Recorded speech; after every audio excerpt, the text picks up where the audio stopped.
país que se llama Benín en honor a ese reino de Benín antiguo. Fíjense que es un reino que se instaló alrededor de 1180, ¿no? Del 1180 y duró hasta casi finales del siglo XIX, con momentos distintos de esplendor, de decadencia, pero un centro cultural realmente impresionante y con un arte que es bastante diferente al del resto de lo que se llama el África subsahariana, porque el Sahara de alguna forma divide, ¿no? Las culturas que están más vinculadas al Islam de las culturas que están por abajo del desierto, que también son muy variadas, pero que bueno, en nuestro imaginario, ¿no? Como muchas veces las vemos como una especie de todo, y en realidad estamos hablando de un continente, ¿no? Y con culturas que tampoco, algunas tenían mucho contacto y otras no tuvieron tanto contacto, pero justamente Benín, el reino de Benín, por su situación al lado del mar, tuvo justamente un contacto en principio con los portugueses, después con los franceses, con los ingleses, o sea, que fue un reino también abierto a intercambios culturales y comerciales, obviamente. Bueno, acá tenemos la bandera de ese reino, ya ven que era un reino, digamos, que no era, digamos, pacifista, ¿no? Es alguien cortándole la cabeza a otro. Esta bandera tiene mucho que ver como con la historia interna, ¿no? De Benín, que justamente está como muy marcada desde muy antiguo, es más, desde su propio mito fundacional, muy marcada por las luchas internas, por las desavenencias, eh, por avanzar sobre otros pueblos. Entonces, acá tenemos como más o menos las fronteras en el siglo XV de Benín, pero también hay un pueblo muy cercano, la nación de Ife, que tiene una correlación eh, con el arte, básicamente también, como digo, estuvieron en guerra, los mitos fundacionales hacen que un príncipe oriundo de Benín vaya a Ife exiliado, que luego vuelva y se haga del poder en Benín. O sea que ya les digo que de alguna forma como que estos mitos, ¿no? Que se transmitían de forma oral, dieron cuenta de una historia muy movida, en que Benín fue como capturando otros territorios, expandiéndose y cambiando sus fronteras. Pero la ciudad fue algo que cuando los primeros que llegaron, que fueron portugueses y luego holandeses, describieron absolutamente maravillados, porque era una ciudad como eh, muy grande para lo que, fíjense que esta gente venía 1486, venían de una Europa que apenas estaba saliendo de la primera Edad Media, digamos, o sea, que estaba recién reconstruyendo una vida urbana y se encuentran con una especie de gran ciudad que tenía avenidas que eran muy largas, muy anchas, con calles, con un trazado que al principio les pareció caótico, pero que en realidad, mirado, digamos, a la distancia, era matemáticamente mucho más avanzado que el trazado cuadrangular que se usaba en Europa. Era un trazado fractal. Es una forma como, ¿no? de las matemáticas que recién se va a conocer. Bastante después se va a concebir como una forma de organizar el espacio. Y las casas eran casas como muy prolijas, con unas superficies pulidas y pintadas, que además se limpiaban escrupulosamente. Entonces los holandeses decían que eran como las paredes de sus propias casas, eran, ¿no?, paredes que estaban como muy cuidadas. Y en este momento en que llegan los portugueses, justamente Benín está como en un momento de enorme esplendor. Y Benín se va a convertir en un proveedor de cosas que eran muy interesantes para justamente los europeos. Benín va a proveer marfil, va a proveer pimienta y va a proveer el aceite de palma, porque aunque ustedes no crean, a mí me cuesta mucho imaginarme cómo sería, pero qué maravilla. La ciudad de Benín tenía iluminación, tenía farolas de metal que ardían con aceite de palma e iluminaban las calles. Así que era una especie, digo, era algo que obviamente en ese momento era absolutamente imposible pensar en Europa, ¿no? Acá tenemos dos dibujos de dos momentos distintos, pero estaba, lo más característico de Benín era estar rodeado de una muralla con foso, que acá tenemos a la izquierda, una representación de una partecita, digamos, porque estas murallas, estos alvéolos, se unían con otros de esa forma fractal. Y son alrededor de 32.000 kilómetros de muralla que existían. O sea,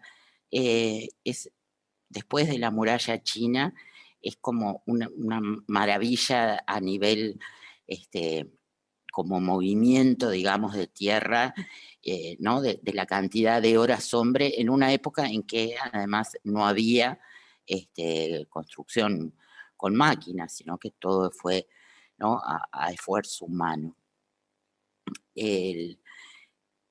Las visiones, digamos, entonces de esta urbe, ¿no?, es que es una ciudad rica y me encantó esto que dice el capitán del barco portugués, Lourenço Pinto, dice, la ciudad es rica y trabajadora, está tan bien gobernado que se desconoce el robo y las personas viven con tanta seguridad que no tienen puertas a sus casas. O sea, es un reino además con una compleja pero eficiente administración pública, ¿no? Eso es lo que encuentran justamente de asombroso estos primeros viajeros.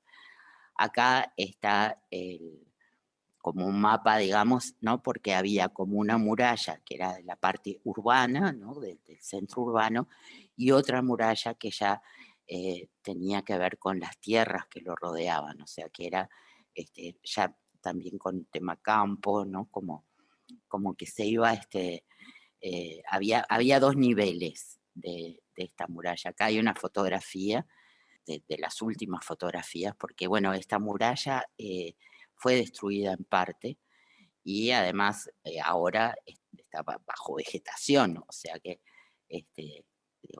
la podemos conocer solamente por estas imágenes como parciales y por estas descripciones, ¿no? ¿Qué era lo que le interesaba a cambio de su aceite de palma, pimienta y marfil a los reyes de Benín? Eran las armas. Era porque justamente tenían como una especie de política, ¿no?, de expansión y además de mucho conflicto interno. Entonces los portugueses se vieron en un problema porque en realidad el comercio de armas con pueblos paganos estaba estrictamente prohibido por el papado. Entonces hay una cantidad de negociaciones, digamos, que, ¿no?, que se van haciendo para que justamente los portugueses tratan de venderles otras cosas, como el cobre, por ejemplo, ¿no?, que se lo vendían en alambre, en forma de alambre, o a veces en forma como de placas, que se llamaban manillas, y trataban de darles otras cosas, por ejemplo el coral, que fue muy, muy apreciado, pero el tema de las armas fue conflictivo y en algún momento los portugueses empiezan a pedir también esclavos. Y Benín vende sus prisioneros, pero como los portugueses se atrasaban con el pago en armas, se volvió un tema, digamos, un poco conflictivo, ¿no? Para Benín, que empezó a racionar de alguna forma la entrega de prisioneros, esclavos, ¿no? Entonces fue realmente, digamos, la base, ¿no? De este intercambio. En algún momento lo que se vuelve más importante es el tema de los esclavos. Y después van a venir otros países también a negociar, ¿no? El tema de los esclavos, y van a hacer acuerdos con otros pueblos. Entonces, lo que se encuentran, digamos, ¿no? Los portugueses es con una cultura muy desarrollada, por ejemplo, en la talla de marfil. Entonces, Benín no solamente exporta los colmillos de marfil, sino que exporta los colmillos, ¿no? Ya trabajados por sus artesanos, que eran como finísimos, y que tenían una gran tradición desde el siglo XIV del trabajo en marfil, y comienzan a desarrollar toda una estatuaria y escultura en bronce, que es a partir de ese cobre que traen los portugueses, en unas aleaciones que no son exactamente bronce, sino más bien se llama latón, porque en vez de estaño se usa el zinc. Y empieza a desarrollarse una producción que en realidad es para el rey, para la corte, para las personalidades más importantes, ¿no? Este nuevo material que descubren, que posiblemente aprendieron de los árabes a trabajar, se vuelve realmente algo como muy apreciado. Y ahí tenemos la representación a la izquierda en una placa de los portugueses con sus manilas de cobre, siglo XVI-XVII. Encontré que hay muchas piezas que no están muy datadas, ¿no? Hay una parte, digamos, espiritual de este pueblo que es bien interesante, porque nos explica por qué hay determinadas piezas y por qué determinadas piezas son tan como importantes. En las familias, digamos, comunes, ¿no? Había altares a los antepasados, porque se supone que en realidad los muertos viven con nosotros y también están influyendo en nuestro destino. Entonces esa comunicación con los muertos es sumamente importante. Y acá hay una fotografía de un altar real, ¿no? Sabemos que es un altar real porque tiene colmillos de marfil, pero además vean ¿no? Las cabezas que tiene, las campanas que eran para llamar justamente, ¿no? Los cascabeles, las campanas eran para llamar a esos espíritus, y las imágenes representan a reyes anteriores que siempre tienen la cabeza como, tienen un orificio, tienen una parte abierta, que es por donde transmiten, digamos, su ayé, su fuerza a los otros que vienen después. Lo que realmente fascinó a los europeos es que estos bronces que vieron, ¿no? que empezaron a hacerse más numerosos, en realidad estaban usando una técnica que recién se estaba empezando a usar en Europa, que era la de la cera perdida, que es una técnica sumamente compleja, donde se hace una figura de cera, como en el Perseo de Benvenuto Cellini, generalmente se hacían partes. La cera era bastante fácil de trabajar, bastante moldeable. Después eso, se hacía un molde, la cera se derretía, por eso se llama, ¿no? La cera perdida, y se volcaba adentro el metal caliente y que hacía como una pared. Eso también después obligaba a un trabajo, una vez que se rompía el molde y quedaba el metal enfriado, a un trabajo de pulido posterior, que era también todo un oficio, ¿no? Entonces, digamos, hay como muchas partes de este trabajo. Es una técnica, digo, que requiere saber mucho, ¿no? Como del oficio, y también requiere muchas personas que cada una sepan, ¿no? Cómo realizar.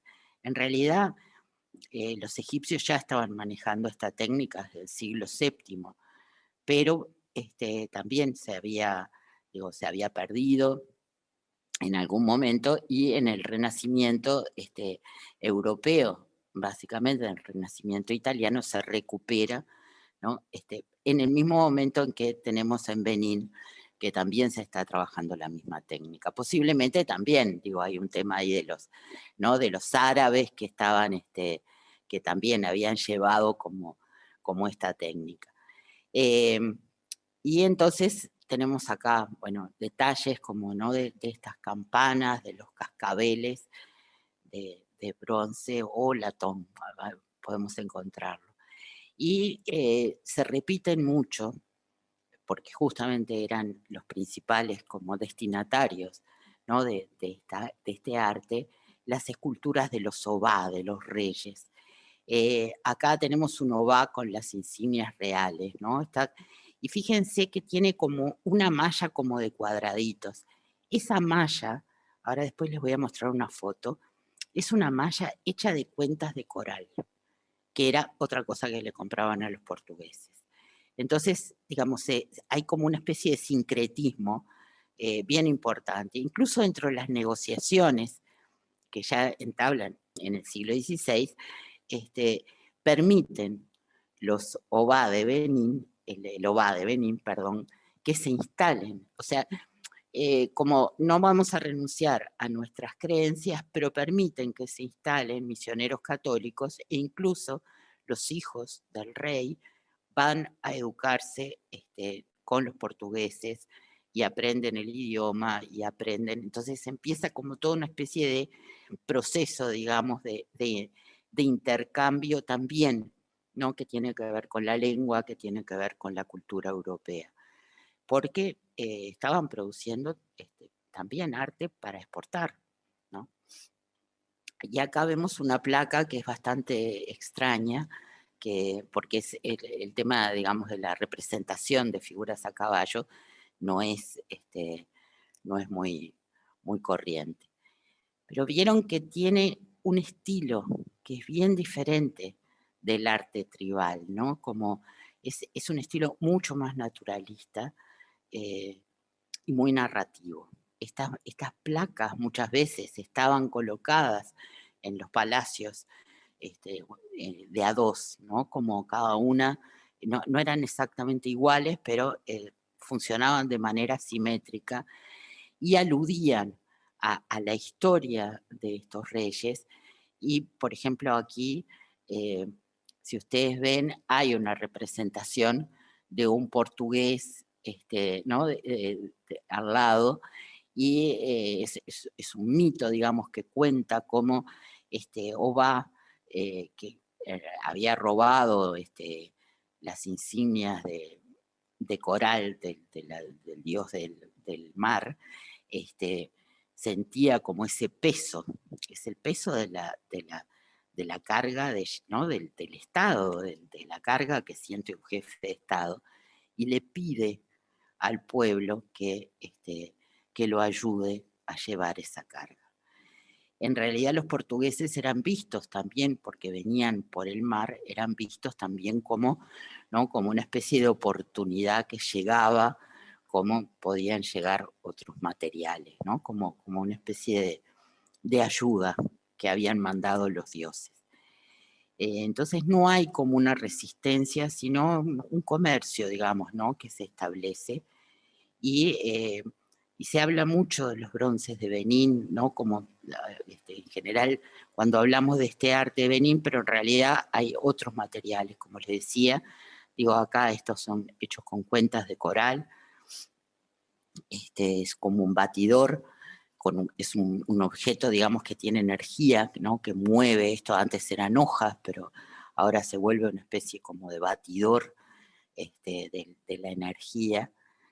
Y acá tienen una camisa, como una especie de, ¿no? de camiseta hecha de cuentas de coral. Esto ya les digo que estaba reservado como a los dignatarios más importantes, ¿no? Pero parece una cota de malla. Este, el trazado es ligeramente distinto. Pero bueno, en algún momento los cambios, digamos, en la política colonial hicieron que, además de negociar eh, a partir de la mitad del siglo XIX, los estados europeos empezaron a, eh, a hacer una conquista, digamos, del tipo político. O sea, no solamente establecer condiciones de negociación, ¿no?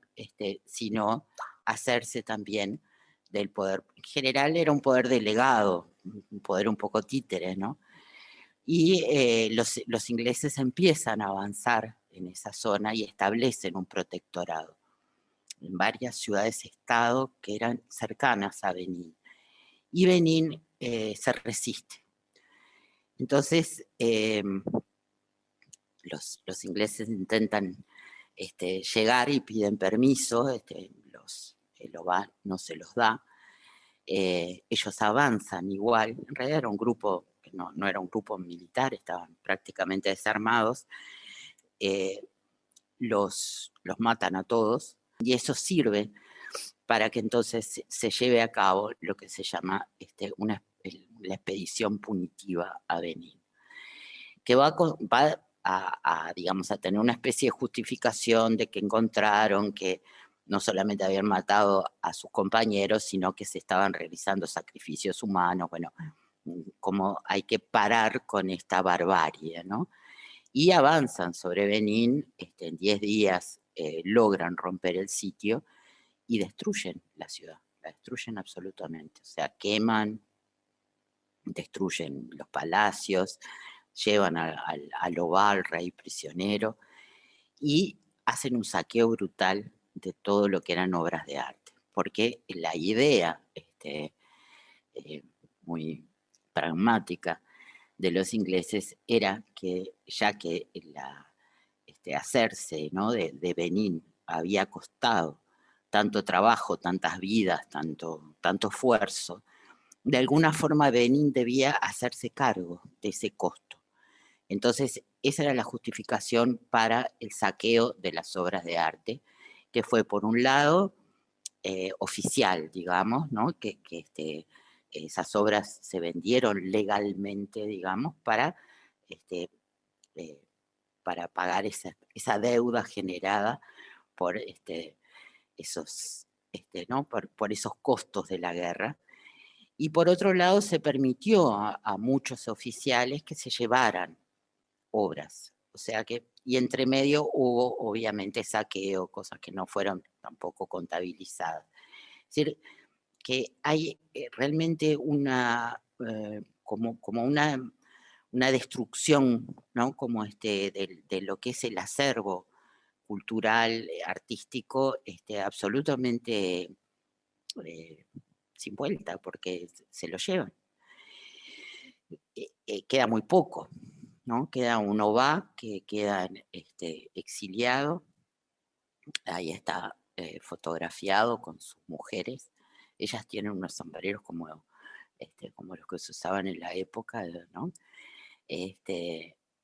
Pero queda totalmente sin poder. Lo que en realidad es importante es qué se llevaban. Y no es el valor solamente, ¿no? Como de estas piezas del marfil o el valor artístico de estas piezas, sino que en realidad se estaban llevando, como dice un artista nigeriano, los documentos, los archivos, ¿no? Esas obras eran, de alguna forma, las fotografías, ¿no? de los antepasados. Era la fuerza que le daban esos antepasados. Entonces, digamos, no estamos hablando solamente, ¿no? Como de un tema de expoliación artística, sino espiritual también, ¿no? Que me parece que eso es como súper importante de ver. Acá tienen la cabeza de un ova también, ¿vieron? Con ese enrejilladito que es ¿no? el tocado ritual de esos corales trenzados y la abertura, o sea que posiblemente esto tuviera algo de marfil arriba. Y ¿dónde fueron a parar estos artículos? Bueno, los primeros fueron al Museo Británico, que es donde hay una gran colección en este momento. Después el Museo Etnográfico de Berlín compró también. Entonces, también en Alemania vamos a encontrar. Es muy importante como entender esto hacia dónde fueron, porque van a tener otra vida después, ¿no? Van a ser inspiradores de otras cosas. Entonces, es importante como entender a qué punto fueron y cómo fueron tomados. Eran material etnográfico, no material artístico. O sea, fueron los museos de etnografía, también en París se compraron. En algún momento había tantos como a la venta, que en realidad eran baratísimos, ¿no? No era una cosa especialmente apreciada. Era una especie de curiosidad, pero aparecía en las casas de empeño, o sea, no sé, era latón, tampoco era, ¿no? Tampoco era un material de por sí tan importante. Pero en esa época también Estados Unidos empieza a comprar, a hacer sus propios museos, finales del siglo XIX, principios del XX, y comienzan también, y ahí sí, hay como una especie de interés que es diferente, porque además también a principios del siglo XX estamos teniendo un movimiento artístico en Harlem de pintores, básicamente de pintores de origen, ¿no? Africano, que empieza también a ser como interesante para el medio artístico. Entonces, digamos, esa conexión empieza a establecerse. Acá hay una placa del Met, cuando dice Met es el Metropolitan, que es interesante verla de adelante y de atrás también, ¿no? Es la representación de un ova con sus asistentes. Y acá hay otro que está también ecuestre, visto de frente, ¿no? Que es interesante, que está en el Museo Etnológico de Berlín. Y miren la cantidad de piezas. Por ejemplo, el Museo Británico tiene 700, Berlín 580, Oxford en un museo 327, en Hamburgo 196, en Dresde 182, el Metropolitan tiene 163 obras, en Filadelfia hay 100, en Leiden, en la Alemania, hay 98, en Leipzig, donde se crió Max Bergman, hay 87. Así que es posible que ese niño pintor, ¿no? Que a sus 60 años recuerda ese mundo imaginario, haya visto en Leipzig, haya visto estos bronces. Y en Colonia hay 73, contra unos 50 más o menos que quedaron en Nigeria. O sea, realmente es como muy impresionante pensar, ¿no? En todo esto. Y también en qué distinto es del otro arte africano, ¿no? Es decir, ¿por qué fueron hacia el naturalismo? ¿Cómo fueron hacia el naturalismo? A mí es algo que me apasiona, ¿no? Ese tema de esa tensión entre el naturalismo y la abstracción, que uno no identifica además con el arte africano. Estamos como acostumbrados al arte africano de enorme estilización. Sin embargo, miren esto, ¿no? Podría ser perfectamente un bronce del Renacimiento.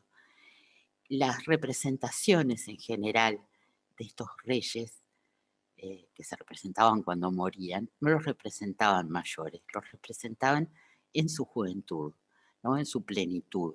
Siempre son caras muy jóvenes y justamente por ese tema, ¿no? Como del momento en que estaban con toda su fuerza.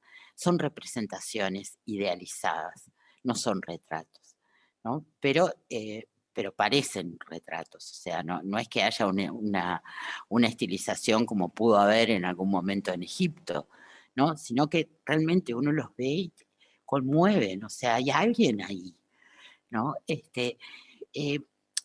Al lado, la nación de Ife, que se las mostré hoy en el mapa, ¿no? Al lado de Benín, tenemos un arte que fue descubierto, por suerte, en 1910 por un arqueólogo que se llamaba Froebius, que hizo como todo un trabajo, digamos, desde otro lado, ¿no? De conservación, de calcos. Y entonces, digamos, ya había pasado como esa época más bestial ¿no? de arrasar con una cultura. Y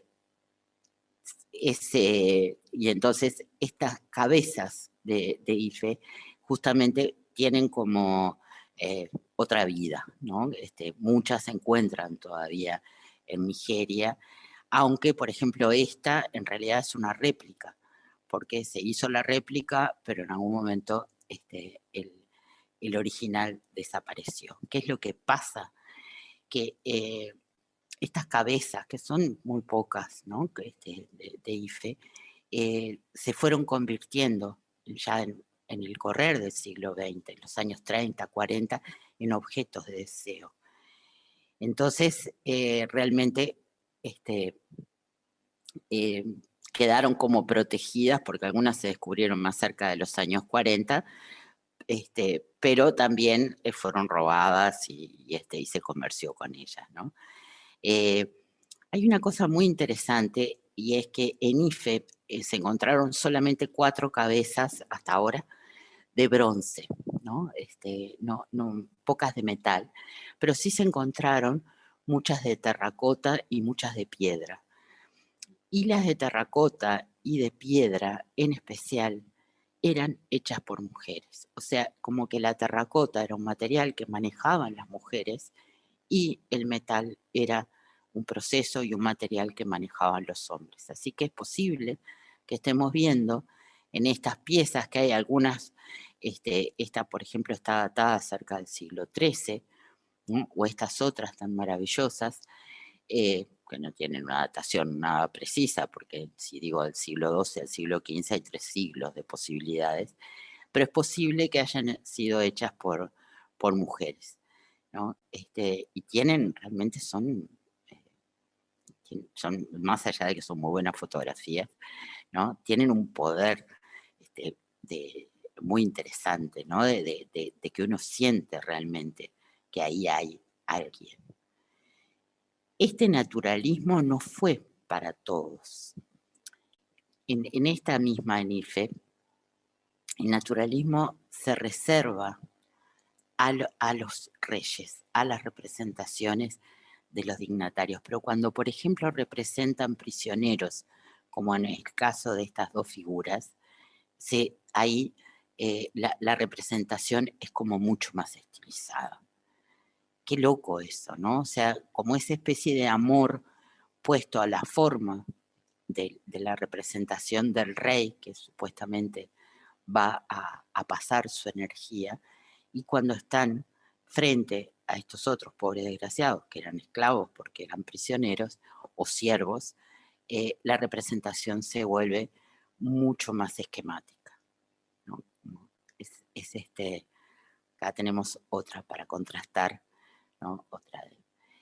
Otra cosa que no sabemos es si estos serán mujeres o hombres, ¿no? O sea, hay una presunción de que estamos ante mujeres o hombres, pero algunos son bastante andróginos, o sea, podrían ser mujeres o hombres, porque hay un tema como interesante con esto, ¿no? Del rol de las mujeres en estas sociedades, que lo vamos a ver ahora. Bueno, esta es es la única máscara de metal de cobre que se ha encontrado en África, y es una máscara, esta no es una cabeza que tenga volumen propio y exista, sino que está pensada con una máscara, tiene agujeros como para ser puesta sobre una cara, ¿no? Y fíjense todos los puntos, las escoriaciones que tiene, que marcaban como esos tatuajes, ¿no? Rituales de iniciación.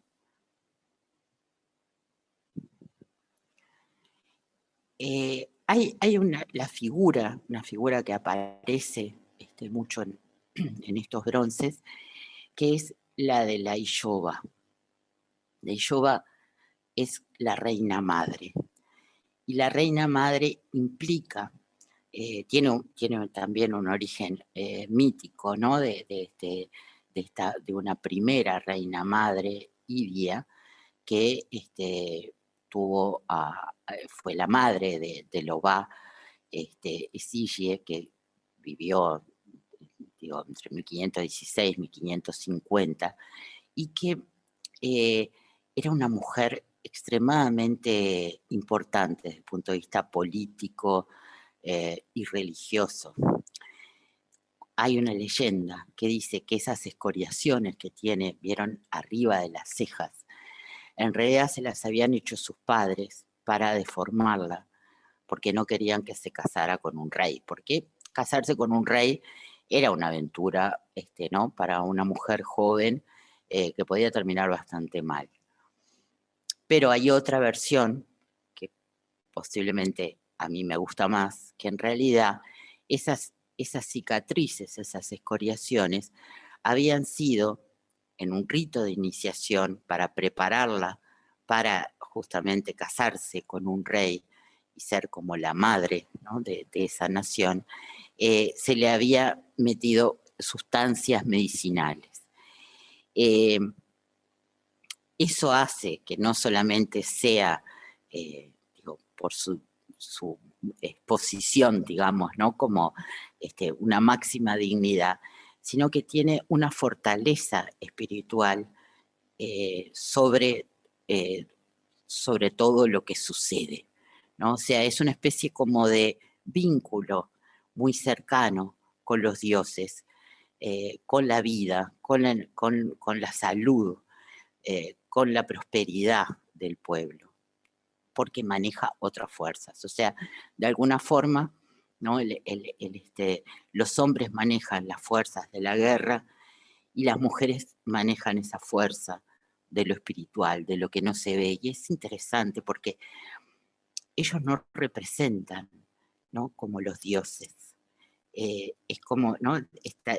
Sino que lo que están representando son justamente a estos intermediarios en la tierra. Entonces, de alguna forma, lo divino es tan grande, tan difícil, ¿no? Como de alcanzar o definir con la palabra como con la imagen. En la realidad se supone que esta reina madre, Idia, fue una mujer excepcionalmente inteligente, que había aprendido portugués, que fue una gran negociadora y que además era también absolutamente capaz de meterse ¿no? en una batalla, o sea que también era una mujer guerrera, ¿no? Pero también era como muy inteligente. Y ese es el reconocimiento, digamos, que hace su hijo, ¿no? Hay una negociación de ella como muy, también posiblemente sea un mito, ¿no? Pero es medio espantosa, pero digamos, ella tuvo que ir a negociar con un capitán portugués y cuando llega, él está sentado en una silla como en un trono y para ella le han puesto una alfombra. O sea que ella se supone que debe sentarse en el suelo. Y entonces se dirige a una de sus doncellas, hace que se arrodille y se sienta sobre la espalda de la muchacha durante toda la reunión. Es decir, logra estar sentada, ¿no? Como para mostrar su poder, logra estar sentada como al mismo nivel. No es raro que entonces para representar a esta reina madre se haya recurrido al material, ¿no? Como ritualmente más puro, que era el marfil. Y entonces esta es una de las piezas más importantes de esta cultura, que son estas máscaras colgantes de reina madre hechas en marfil. En general son, digo, representaciones que no son un retrato, ¿no? Pero y posiblemente se llevaran como colgadas a la altura del pecho o de la cadera, como una especie de talismán de protección. Esta está en el Met, y fíjense, ahora les voy a mostrar cómo arriba, bueno, acá tenemos esas incisiones que les contaba, ¿no? Como rituales, y arriba tiene como una especie de corona de formas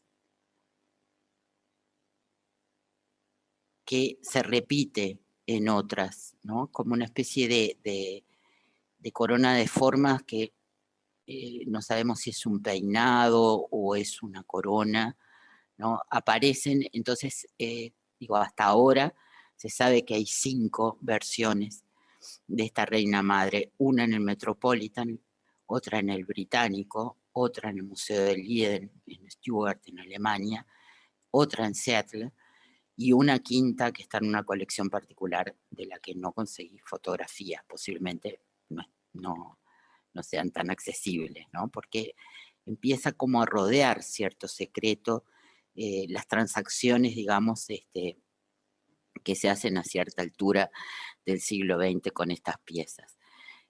¿Por qué? Porque se empieza a entender también como su importancia, ¿no? Cultural y su origen bastante opinable, digamos, ¿no? de un pueblo que fue saqueado.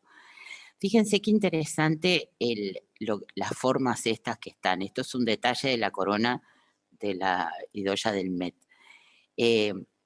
Representa a un portugués, acá vemos la carita, los largos bigotes, que siempre representaban con bigotes largos y caras alargadas, y el casco.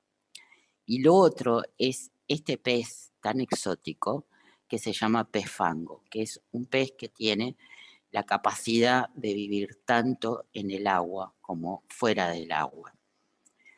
Igual que los portugueses, ¿no? Era lo que llegaba desde el mar y traía como esa prosperidad, digamos, porque estos pez fango se comían, o sea que más allá de sus capacidades, ¿no? Acá tenemos otra que es un poco posterior, está datada entre 1750 y 1800. Vieron que es como, tiene el tocado así como en forma de, ¿no? Cónica, es más estilizada, y acá está representada, esta es una representación para un altar, está representada con sus asistentes, ¿no? Porque, bueno, cada una de estas reinas madres tenía una cantidad de privilegios, digamos, entre los cuales estaba tener una cantidad de servidores, y también de encargar, por ejemplo, joyas, ¿no? De poder ser como ella misma, ¿no? Como encargar joyas o objetos para su propio uso. Y esta figurita femenina, que está hecha de marfil con unos detalles de metal, es una figura de un asistente. ¿Vieron el grado de estilización, o sea, ¿no? que tiene? Las asistentes de la reina madre en realidad eran muchachas jóvenes que servían desde muy jovencitas en la corte y que que eran educadas por la reina madre y que después podían convertirse o en esposas del rey o en esposas de jefes de otras, ¿no? de alianzas políticas que hiciera el rey. Otro símbolo que generalmente acompaña es los gallos. Este gallo de bronce era como una especie de representación del poder masculino ante la mujer, ¿no? Como que el gallo estaba representando el reconocimiento, digamos, que hacía el poder masculino a la importancia de esa mujer, ¿no? Y en el reino de Ife, en realidad, al lado de Benín, incluso se desarrolló estas fuerzas que eran muy importantes de unas amazonas que se llamaban Mino, y Mino significa, en el idioma local, significa nuestras madres. Estas amazonas tenían también como un sitio de privilegio muy importante, acceso, bueno, vivían en el Palacio del Rey, tenían hasta 50 servidores cada uno, pasaban unas pruebas durísimas de iniciación para fortalecerlas, sobre todo para soportar el dolor, una cosa espantosa. Tenían eran tan importantes que cuando ellas estaban caminando por la ciudad, iban sirvientes adelante con unas campanas para que la gente bajara la vista cuando ellas estaban pasando. Y las historias, digamos, que tienen, claro, son las historias desde los conquistadores, pero bueno, que eran terriblemente sanguinarias. Entonces, todo un tema, ¿no? Como interesante de la figura de la mujer en estas culturas, como un lugar realmente como de privilegio, ¿no? Un lugar importante. Acá vemos a otra mujer en otro momento, después de que se exilió Benín queda destruido y muere en 1914 ese rey que había sido exiliado. De Benín se nombra o va otro rey que va a tener una importancia, digamos, como muy menor, porque en los Oba eran unos reyes muy autocráticos, ¿no? Digo, con todo un sistema de administración. Eso está absolutamente destruido en Benín, pero queda esta figura, digamos, como de respeto, ¿no? Que acá está saludando a la reina Isabel en Nigeria en el 56. Así que si vieron The Crown, vieron a Isabel en alguna de sus giras, y vieron que está vestido con el traje de cuentas de coral, ¿no? Ahí. ¿Qué es lo que sucede? Que a partir, digamos, de la Segunda Guerra Mundial empieza un movimiento ¿no? como nacionalista en toda África. Y comienzan unos periodos como de transición, de cambio, en que estos países van obteniendo su independencia. Cuando se obtiene, digamos, como la independencia total, también es muy complejo, ¿no? Porque los límites de esos países a veces están, son negociaciones, ¿no? Que a veces dejan partidos, ciertas culturas, pueblos, pero Nigeria, digamos, ¿no? Que va a ser un gran país, que tiene creo que 213 millones de habitantes, van a quedar, por ejemplo, varias etnias juntas. Entre ellas hay una que a nosotros nos toca especialmente, que es la Yoruba. La Yoruba, que es la del oeste, es el origen de muchos de los esclavos que vinieron a dar a Latinoamérica. Entonces, también a Estados Unidos, a Haití, pero eso tiene como una conexión con nuestra propia cultura. Acá tenemos a Loba Akenusa II, que estuvo hasta el 78, después lo sustituye otro, y un altar ancestral en esta especie de reconstruido palacio, pues ya les digo que el palacio original es un palacio que se destruyó totalmente en Benín. Y cuando se busca el tema a partir de la independencia, se busca restablecer de alguna forma la identidad cultural, van a ir justamente al rostro de la madre, de la reina madre, ¿no? De la reina Iria. Es como buscar, bueno, cuál es la señal de identidad, ¿no? Para hablar de justamente de Nigeria. Y en los 77, se organiza un gran festival como pan-africano, ¿no?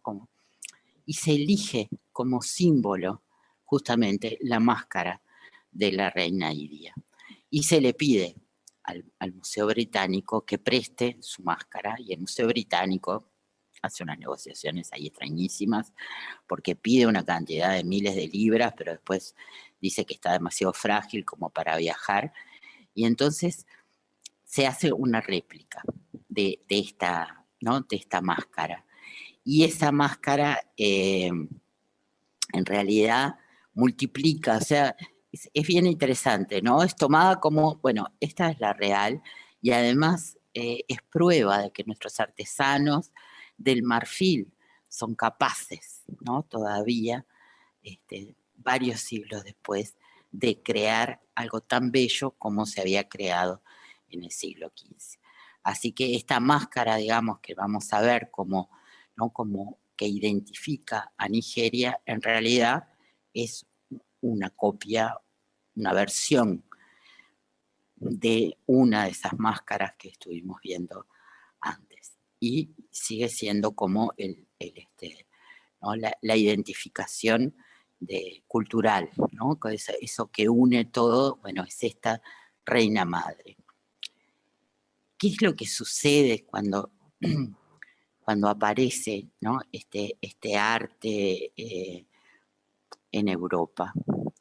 Aparece en un momento sumamente especial, porque es un momento en que justamente el arte, digo, hemos visto ya impresionismo, ¿no?, y lo que vino después, el post-impresionismo, el arte estaba buscando como nuevas formas, porque la representación simplemente no alcanzaba, ¿no? Ya no era necesaria porque estaba la fotografía, bueno, esa apertura que hay, esa necesidad de encontrar un lenguaje que hable como de un mundo que ya no es aquel mundo, ¿no?, eh, tan quieto, ¿no?, donde todo era permanente, donde todo estaba para siempre, sino de un mundo mucho más moderno. Esta búsqueda de las formas va a dar una apertura junto con esta llegada a los museos más importantes, ¿no?, de las ciudades, que son también centros culturales importantes, va a dar lugar a un cambio en el gusto. Entonces, lo que hasta entonces se consideró primitivo, brutal, llamativo, pero, ¿no?, como medio, ¿qué es esto?, de repente empieza a verse como un hecho estético y a valorarse como un hecho estético. Y lo que dice Apollinaire, que justamente va a escribir, ¿no?, a propósito del arte de los negros en 1917, dice: es a través de una gran audacia de gusto que hemos llegado a considerar a estos ídolos africanos como verdaderas obras de arte. Si recuerdan, Apollinaire también coleccionó, ¿no?, arte tribal, y también Matisse, y también Picasso, aunque lo negó. O sea, empieza como, ¿no?, es como un cambio de la sensibilidad, es apreciar otra cosa. Ahora, la mayoría de lo que estaba llegando a Europa, ¿no?, era este arte tribal mucho más estilizado, pero también se están encontrando con el arte, ¿no?, con el arte de Benín o de Ife, que es un arte naturalista. Entonces, qué interesante, ¿no?, porque ya no hay como una mirada, sino que hay varias miradas, y ya no es un arte que es estilizado porque es puro, sino que es un arte que puede ser naturalista y a la vez puede tener obras estilizadas. Entonces, implica una gran apertura esto. Para los surrealistas va a ser muy importante, para los expresionistas va a ser muy importante, y básicamente para los escultores. Acá les traje esta obra de Brancusi que amo, que es La Musa Durmiente, que hay varias versiones, creo que son 6. Esta es la que está en el Met, es de 1913, y fíjense cómo se parece a los bronces de Benín, ¿no?, hasta en el material. Al lado hay una obra que es de 1917, que obviamente tiene una inspiración mucho más directa con el arte tribal. O sea, ¿no? Que de alguna forma el modernismo, por un lado o por otro, va a estar conectando con África. Y eso va a pasar también en la Bauhaus. La Bauhaus, en 1922, Brauer va a trabajar este tema. Justamente tenían, si recuerdan además la exposición que vimos juntos de la Bauhaus, había libros sobre arte de la India, arte de África, o sea, empieza como toda una especie de movimiento a ver el arte de pueblos originarios de otra manera. Y la misma Bauhaus va a producir 2 sillas de tipo africano, ¿no? De Marcel Brauer, que realmente están como tomando esos temas y, bueno, después estilizando, ¿no? Pero buscando como esa estética, o sea, muy, muy sensibles a eso. Y ahí estudió, entre 1926 y 1931, Ariel Sharon, que había nacido en Palestina, después sus padres se mudan a Alemania y acá está su diploma de la Bauhaus. Este arquitecto va a pasar a vivir en Israel después y va a ser llamado justamente a Nigeria para construir, para diseñar y construir la primera universidad.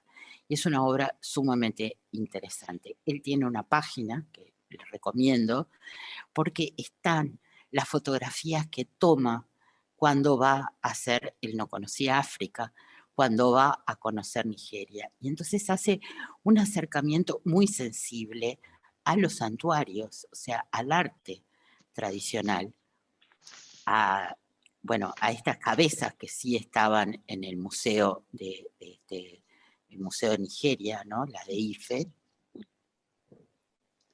Y lo que me pareció más maravilloso todavía es el acercamiento que hace a la arquitectura tradicional, para aprender cuáles son las formas en que esta arquitectura tradicional, popular, resuelve el problema de cómo vivir ahí. Entonces, todo este sistema de galerías, de barandillas, ¿no? De estos balcones, van a ser temas que ya no va a aplicar. Y esto me parece como sumamente importante porque yo, la verdad es que en Cuba he padecido el tema del calor en lugares que están pensados como para ser dependientes de ¿no? Del aire acondicionado. Entonces, en un país que muchas veces está faltando el petróleo y obviamente se limita el tema de encender los aparatos de aire acondicionado, se vuelven como unas cárceles. Sin embargo, la arquitectura, que se parece un poco a esta, la arquitectura tradicional, la arquitectura que no depende del aire acondicionado, la antigua, es mucho más fresca, o sea, es más absolutamente adaptada de forma sustentable a que corra el aire y que sea vivible. Y eso se refleja mucho en este proyecto que van a desarrollar. Sharon hizo estudio entre el 62 y el 72, lleva 10 años, ¿no? Digo, son obviamente momentos que son complicados para Nigeria, pero bueno, esta universidad es como una especie de símbolo, digamos, de alguna forma, de esa apuesta al futuro, a la educación, y a través de la arquitectura, digamos, a dar como un mensaje, ¿no? Porque está abierta, todas las formas están como abiertas al exterior, y no solamente por un tema de acondicionamiento térmico, sino que hay una idea, ¿no? de la circulación entre lo social y lo académico, entre la flora como del lugar, ¿no? Y esa idea de lo enjardinado, de la naturaleza y ¿no? Del adentro y el afuera, que es sumamente interesante. Y también, obviamente, el haber tomado elementos, como se ven acá, decorativos que tienen que ver con los patrones tradicionales decorativos de Nigeria.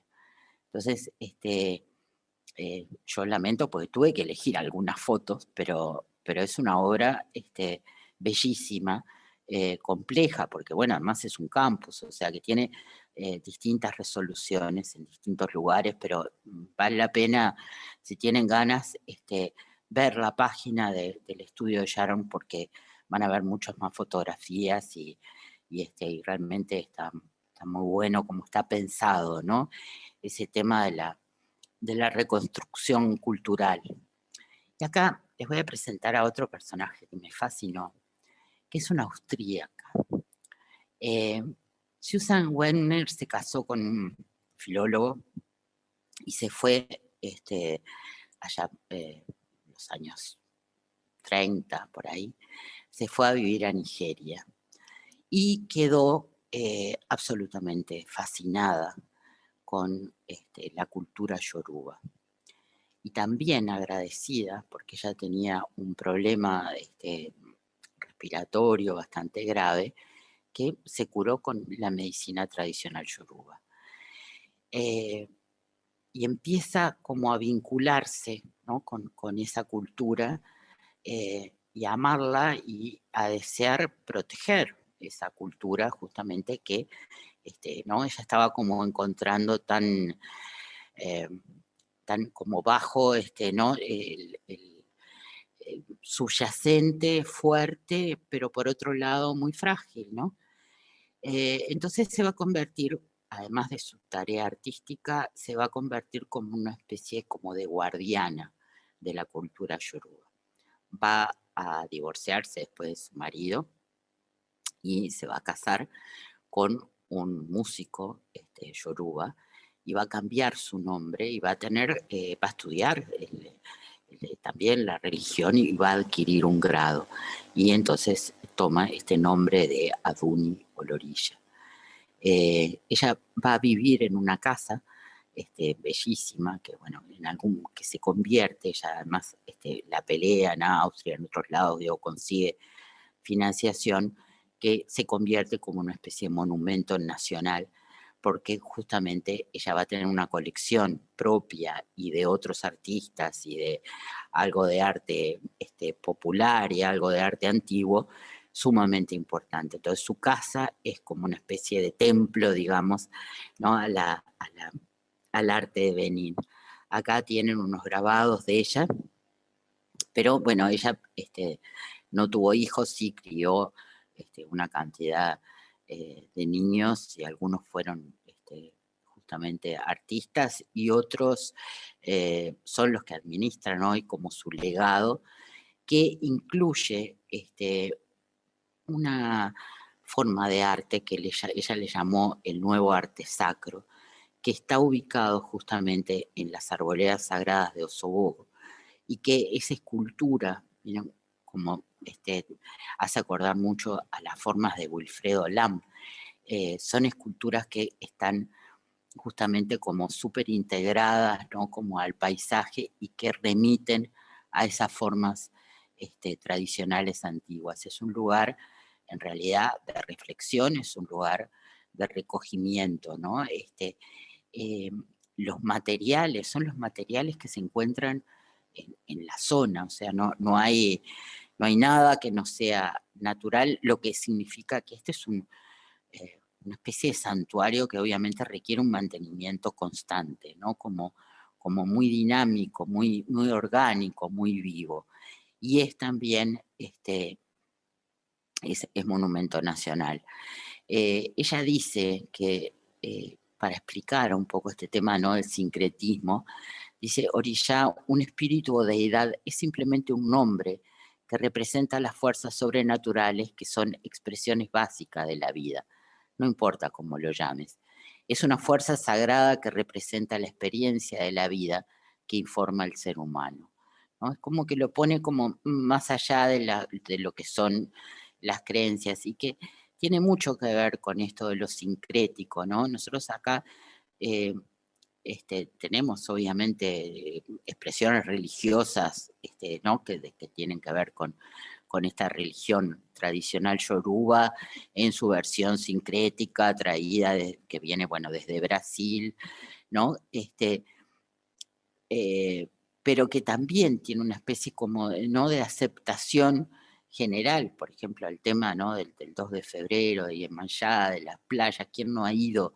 O sea, a ver, ¿no? Ese sentir, entonces digo, es realmente eh, es algo como que nos atraviesa a nosotros también como cultura, ¿no? Pero, bueno, obviamente es muy fuerte en Cuba, en El Salvador, en Nueva Orleans, en Montevideo, bueno, claro, en Río, en Porto Alegre, bueno, en especial esta Yoruba.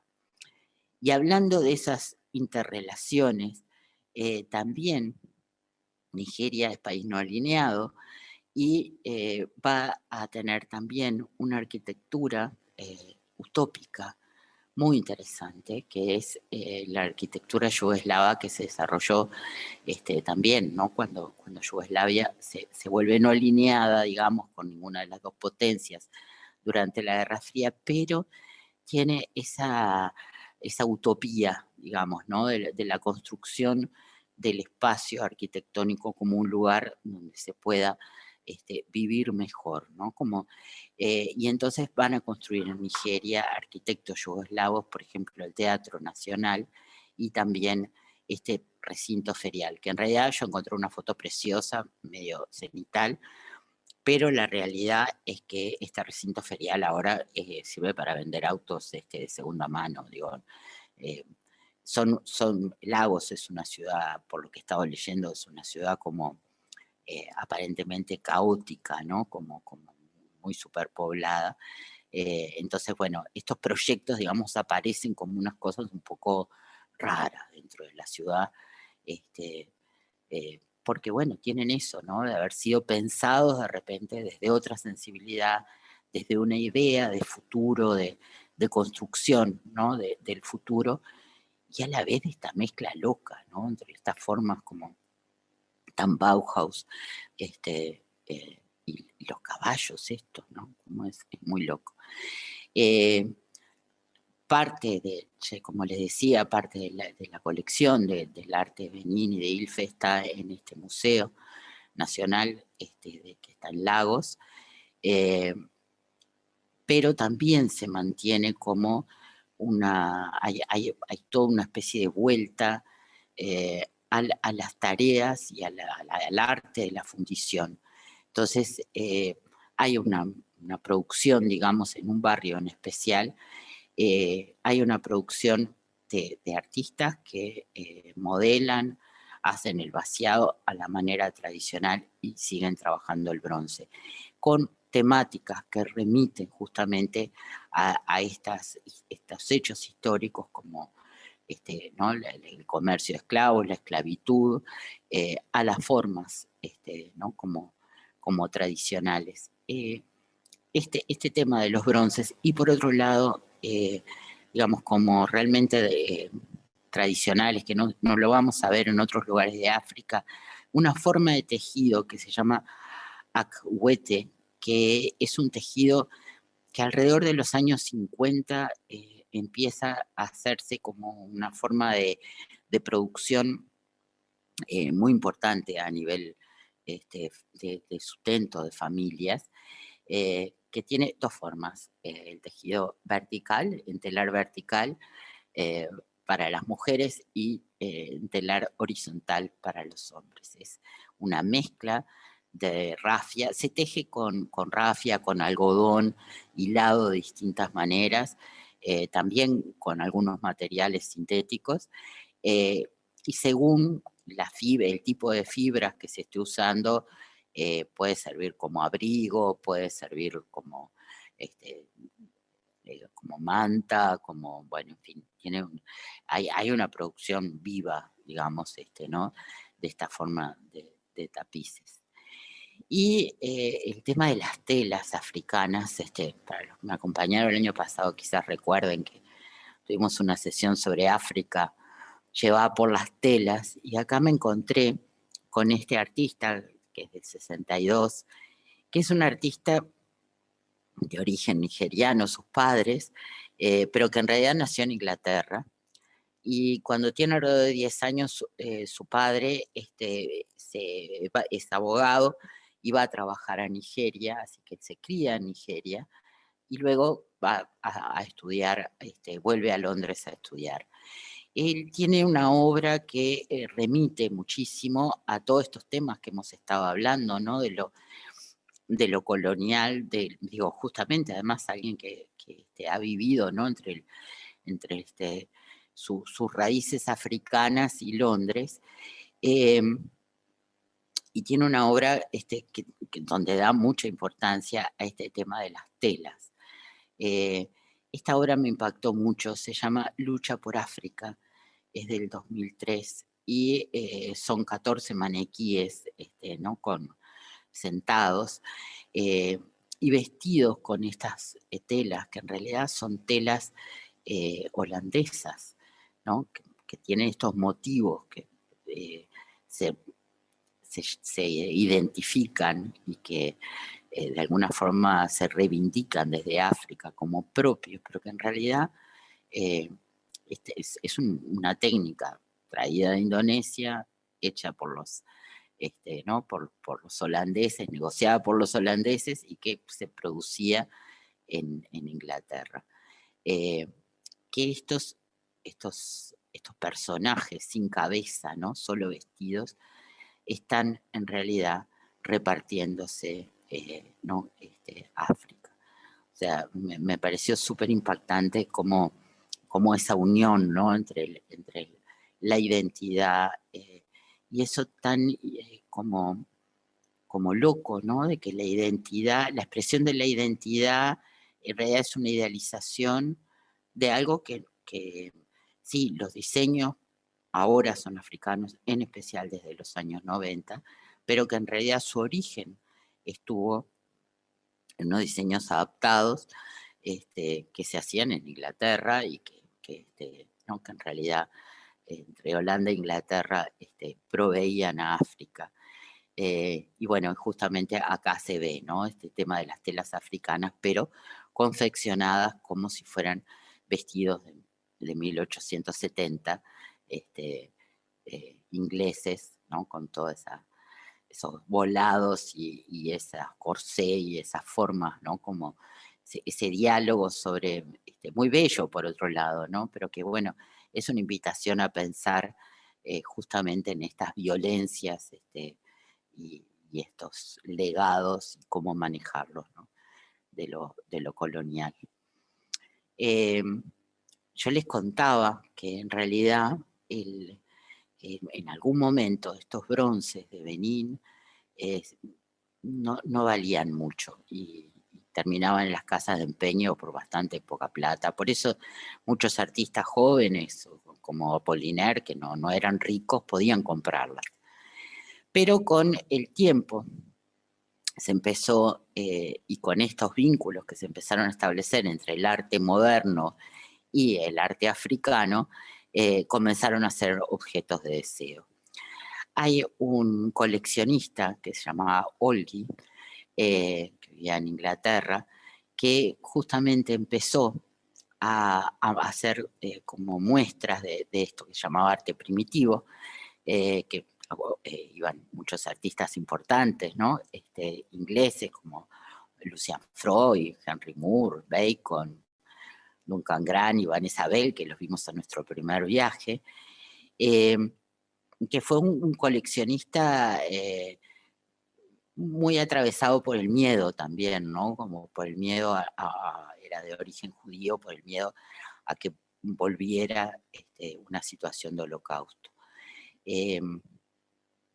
Él murió en el 55 y durante muchos años, cuenta su hija, él leía con mucho detenimiento las necrológicas de los diarios, de los diarios para encontrar viudas o familias de militares que hubieran estado en África. Y entonces llamaba, visitaba, y así fue, ahí está su cuaderno, fue comprando una gran cantidad de arte justamente de Nigeria, ¿no? De Benín y de Ilf. Y vendió, negoció, digamos, también tenía arte persa, o sea, ¿no? Él tenía ese gusto por lo que se llamaba justamente el arte primitivo. Cuando él muere, una gran parte de la colección medio se malvende, porque bueno, en realidad los impuestos se llevan un montón, y queda una pieza que su hija tiene la orden de que no puede retirarla, que solamente debe ser vendida en caso, esta es la cita de su padre, de un nuevo holocausto. Él coloca en 1953 esta pieza en una caja fuerte de un banco inglés y en el 2016 la llaman a la hija, el padre, ya les digo que había muerto en el 55, para decirles que el banco va a cerrar y que hay que retirar todo lo que está en las cajas fuertes. Y ahí ella, que era una mujer jubilada de un jardín de infantes, o sea, no era una mujer rica para nada, que tampoco había llegado a entender mucho a su padre, que tenía hijos que no tenían casa, encuentra la cabeza, lo que se llama hoy la cabeza Olli, que es una, ¿no? una maravilla y que y rápidamente va a ser vendida a un coleccionista particular, anónimo obviamente, en 14 millones de euros. Hay una entrevista que después les voy a pasar el link porque está buena, muy interesante, que no dice el nombre de Casada para que no se pueda identificar el periodista que se encuentra con ella, y la Tate, ¿no? Y hablan, y ella habla sobre, ella dice, ojalá la hubiera vendido mi padre, ¿no? Ojalá no hubiera tenido yo el dilema moral de si venderla o devolverla a Nigeria. Pero en el fondo, bueno, pensé en lo, ¿no? En lo que necesitaban sus hijos y entonces la vende. Pero hay otros descendientes, por ejemplo, Mark Walker, que es nieto de un capitán de los que participó justamente en esta expedición punitiva a Benín, que sí han devuelto a Nigeria las piezas, ¿no? que estaban en su poder y que realmente valían muchísimo, pero bueno, ha saldado este tema no ético, que es toda una discusión súper interesante, ¿no? Sobre el tema patrimonial, de dónde están más protegidas, de cómo, si deben devolverse o no. Estos últimos 10 años han sido complicados, en Nigeria también. Entonces, bueno, es todo como un tema bien interesante, ¿no? Acá hay un gallo de bronce que también va a repatriar. Digo, hay varias universidades de estas que yo les nombré al principio inglesas que están considerando justamente devolver estas piezas. Porque lo que queda hoy, ¿no? Como de ese reino de Benín, son apenas estas señales, ¿no?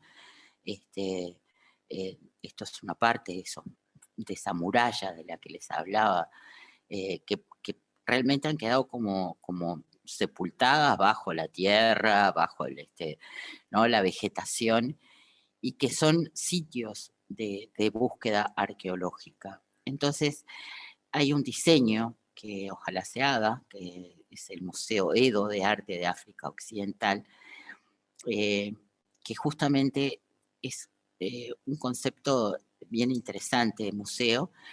Es un proyecto, ¿no? Supuestamente se va a hacer entre este año y el 2026, porque está en un lugar de excavación arqueológica de la muralla, y la idea es que este museo, digamos, de alguna forma logre conectar, ¿no? Como esas búsquedas arqueológicas, el arte que sea restituido, ¿no? Y también la producción contemporánea de arte. O sea, ¿no? como un lugar de integración de estas fuerzas, digamos, ¿no? De lo que se vaya encontrando, de lo que ya se ha encontrado y pueda volver a Nigeria, y de lo que se está produciendo actualmente. Que lamento haberles mostrado muy poco, porque realmente hay cosas súper interesantes, porque bueno, es un momento también de interés, digamos, ¿no? Por el arte africano contemporáneo, y es un momento bien interesante que se está viviendo en las ruinas de ese reino que ya no existe.